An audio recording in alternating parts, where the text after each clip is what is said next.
এই যে বিশাল সমস্ত ভারতীয় জনতা পার্টির 3 দিন আগে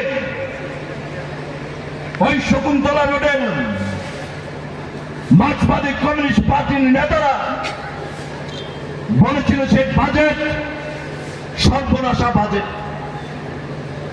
এ বাজেটটা কি দেশকে পিছিয়ে দেবে।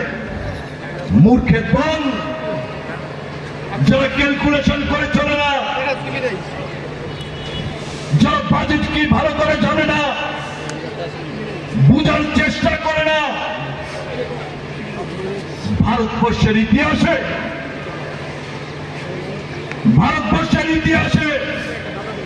2025 এবং 26 যে বাজেট, সে বাজেট ইতিহাস সৃষ্টি করেছে।